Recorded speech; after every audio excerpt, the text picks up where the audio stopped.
4 साल की लंबी लड़ाई के बाद आज राकेश और सीमा का कोर्ट में तलाक का फाइनल डिसीजन आना था। यानी कि आज जज साहब ये फैसला सुनाते कि दोनों का तलाक मंजूर किया जाएगा या दोनों को एक साथ रहना होगा। तलाक के समय दोनों लोग अपने परिवारी जनों के साथ, यानी कि राकेश अपने परिवारी जनों, माता पिता रिश्तेदारों के साथ और सीमा अपने माता पिता रिश्तेदारों के साथ कोर्ट के गेट पर पहुंचती है। कुछ देर बाद ही जैसे 10 बजता है, कोर्ट का गेट अचानक खुलता है। दोनों लोग कोर्ट के अंदर जाते हैं और 10:30 बजे के करीब जज साहब अपनी कुर्सी संभाल लेते हैं। जैसे जज साहब कुर्सी संभालते हैं, कुछ देर बाद ही इस तलाक के मुकदमे का फैसला आना था। जज साहब जैसे ही राकेश और सीमा का नाम बुलाते हैं, दोनों के वकील उन्हें कटघरे में जाने का आदेश देते हैं। दोनों अपने अपनी जगह पर अपने अपने कटघरे में जाकर खड़े हो जाते हैं। साहब राकेश की तरफ देखकर कहते हैं कि क्या राकेश तुम अपने पत्नी को तलाक देना चाहते हो? तो राकेश तुरंत ही कहता है कि हाँ सर, मैं अपनी पत्नी को तलाक देना चाहता हूं।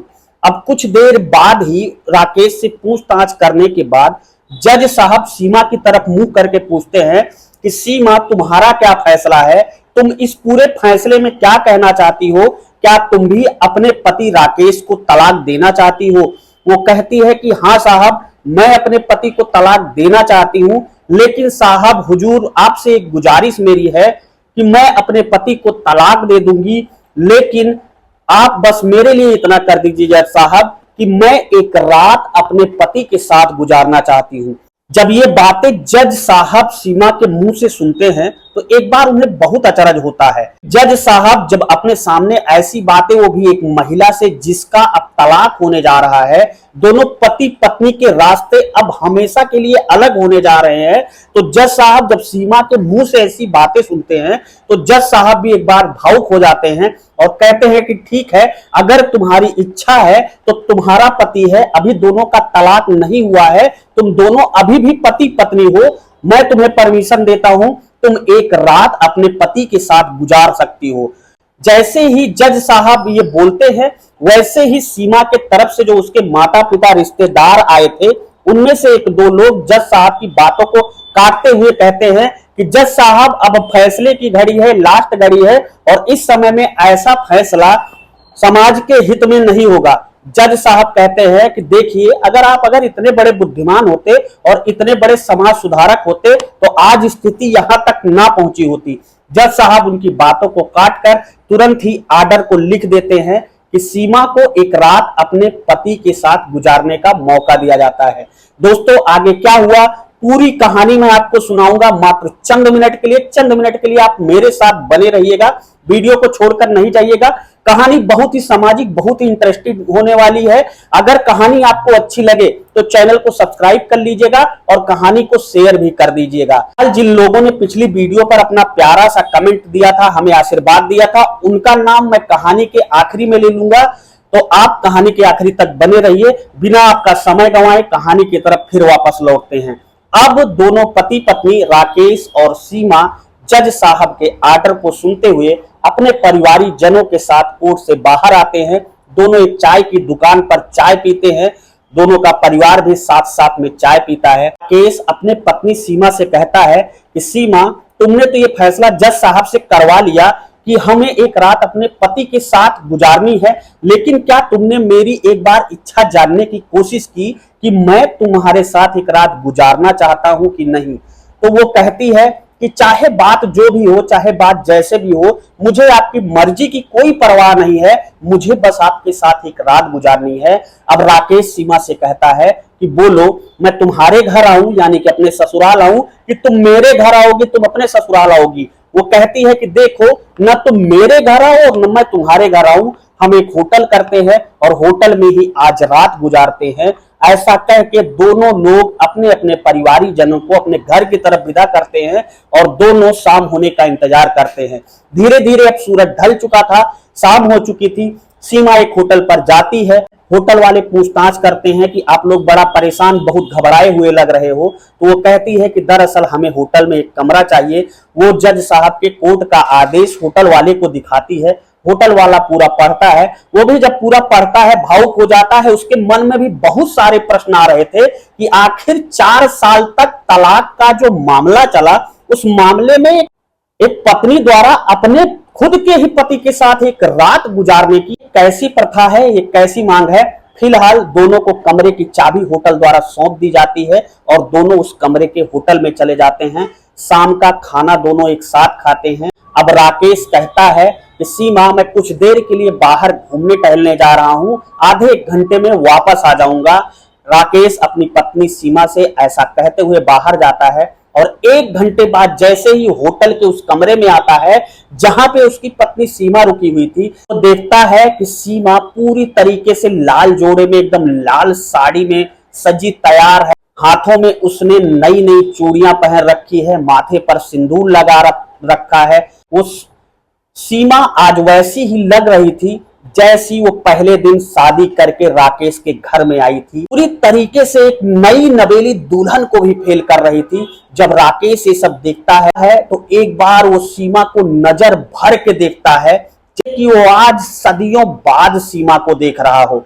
सीमा जब इस तरीके से देखती है कि उसका पति राकेश उसे देख रहा है, तब अपने पति राकेश से कहती है, ऐसी क्या बात है, तुम आज इतना गौर से मुझे देख रहे हो, इतना प्यार से देख रहे हो। और ऐसे बात करते करते वो राकेश के बगल बैठ जाती है और अपना हाथ उसके कंधे पर रख देती है। जैसे ही वह कंधे पर राकेश के हाथ रखती है, राकेश तुरंत ही बेड के बगल आ जाता है और कहता है कि सीमा, मुझे मत छुओ। आज बहुत रोमांटिक मूड में थी। वो अपने पति राकेश से कहती है कि देखो, कल से हमारे रास्ते अलग अलग हो जाएंगे, कल से हम दोनों जुदा जुदा हो जाएंगे। आज की पूरी रात तुम्हें जो करना है मेरे साथ वो कर सकते हो, वैसे भी हम कोई गलत काम करने नहीं जा रहे हैं।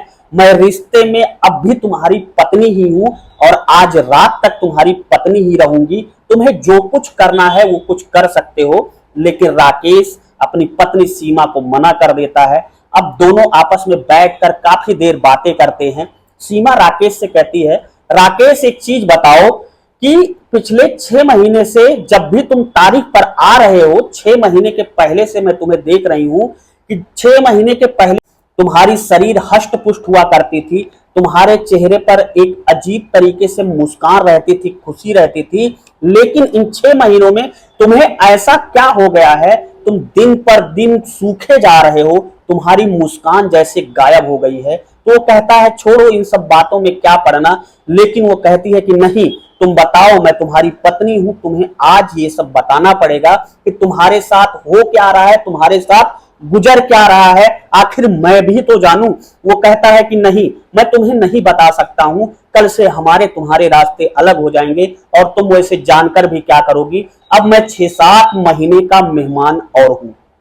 जब अपने पति राकेश के मुंह से सीमा ऐसी बातें सुनती है तो एक बार वो अवाक रह जाती है और कहती है, राकेश, ऐसा क्या हुआ, तुम ऐसे अपशब्द काहे यूज कर रहे हो, मरे मेरा दुश्मन, तुम तो अभी भी मेरे पति हो और दिल से मैं तुम्हें मानती हूं, आखिर बताओ ना क्या बात है।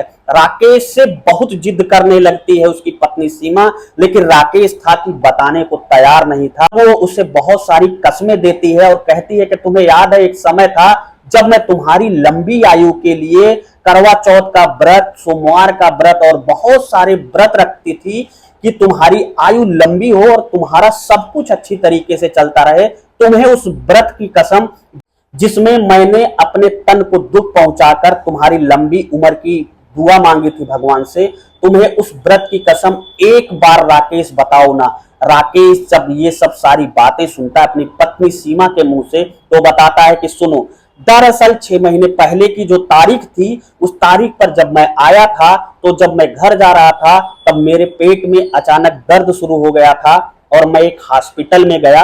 हॉस्पिटल में जाने के बाद डॉक्टर ने मुझे कुछ जांच लिखी। उन जांचों का जब रिजल्ट आया तो मैं भी परेशान हो गया कि आखिर मुझे क्या हो गया है।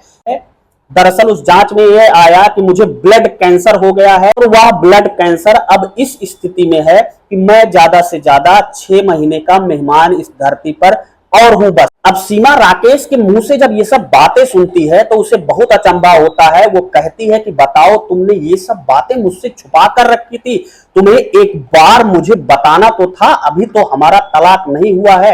अब वो कहता है कि चलो जो हो गया, जो होना होगा कल होगा, कल वैसे भी हम लोग अलग हो जाएंगे और हम दोनों का तलाक हो जाएगा। अब दोनों बेड पर लेट जाते हैं। सीमा एक तरफ मुंह कर लेती है, राकेश एक तरफ मुंह कर लेता है। लेकिन दोस्तों, ऐसी स्थिति में नींद किसे आती है, और दोनों एक दूसरे से कई सारी बातें करते करते सुबह 6 बज जाता है। 6 बजे के बाद दोनों उठते हैं, तैयार होते हैं और सुबह 10 बजे कोर्ट में पहुंचते हैं। उधर कोर्ट में जज साहब भी रात में यही सोच रहे थे कि शायद एक रात के लिए दोनों एक दूसरे से मिले हैं, कोई ऐसी गुत्थी हो जो सुलझ जाए, जिससे इनका जीवन फिर से बच जाए, तो दोनों हमेशा के लिए एक दूसरे के हो जाएं। 10 बजे जैसे ही जज साहब अपनी कुर्सी पर बैठते हैं और सीमा और राकेश को बुलाते हैं, कटघरे में दोनों खड़े होते हैं, तो राकेश से जज साहब पूछते हैं, राकेश आपकी क्या राय है, आप तलाक देना चाहते हो? तो राकेश से मुंह से निकलता है कि हाँ जज साहब, मैं तलाक देना चाहता हूं। साहब सीमा से पूछते हैं कि क्या सीमा, तुम भी अपने पति राकेश को तलाक देना चाहती हो? सीमा तपाक से जज साहब को उत्तर देती है कि जज साहब, कल तक जो स्थिति थी, स्थिति के हिसाब से मैं अपने पति राकेश को तलाक दे देती, लेकिन आज रात ने मेरी नींदें ही नहीं खोली, हमारी आंखें खोल दी है। दरअसल मेरे पति राकेश को ब्लड कैंसर है और 6 महीने के मेहमान इस धरती पे और हैं, उनके आगे पीछे कोई देख रेख करने वाला नहीं है। भले ही मेरा तलाक होने जा रहा है, लेकिन मैं उनकी कभी पत्नी थी और मैं अभी भी उनकी पत्नी हूं, और मैं इन जिम्मेदारियों से भाग नहीं सकती हूं, मुझे अपने पति के साथ ही रहना है। और जज साहब जब ये फैसला सुनते हैं तो वहां जितने लोग रहते हैं सब लोग कोर्ट में ताली बजाने लगते हैं। जज साहब भी एक बार भावुक हो जाते हैं कि आखिर कैसी पत्नी है जिसको ये पता है कि 6 महीने बाद उसका पति मौत के मुंह में चला जाएगा, दुनिया को हमेशा के लिए अलविदा कह देगा, लेकिन इसका प्यार देखिए कि कितना प्यार इसका सच्चा है, वो अब भी अपने पति के साथ रहने के लिए तैयार है। जज साहब एक बार राकेश की तरफ फिर देखते हैं। अब की बार राकेश कहता है कि साहब मुझे मंजूर है, मैं भी अपने पत्नी सीमा के साथ रहना चाहता हूं। जज साहब अब एक आर्डर पास कर देते हैं कि दोनों पति पत्नी अब साथ में ही रहेंगे। अब राकेश सीमा को अपने साथ लेकर अपने घर चला जाता है। दोनों एक साथ अपना जीवन गुजारने लगते हैं।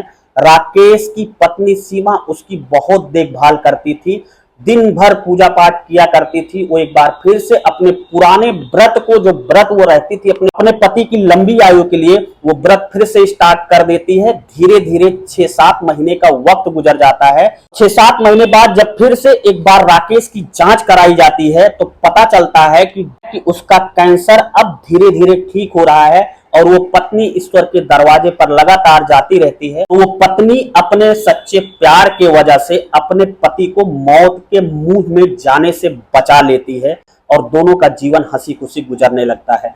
दोस्तों, ये छोटी सी प्यारी सी कहानी आपको कैसी लगी, और ये कहानी के बारे में आपका क्या कहना है, अपनी राय कमेंट बॉक्स में जरूर बताएं। पिछली वीडियो में जिन लोगों का प्यार, सपोर्ट, कमेंट हमें प्राप्त हुआ था, उनके नाम मैं अब लेने चल रहा हूं।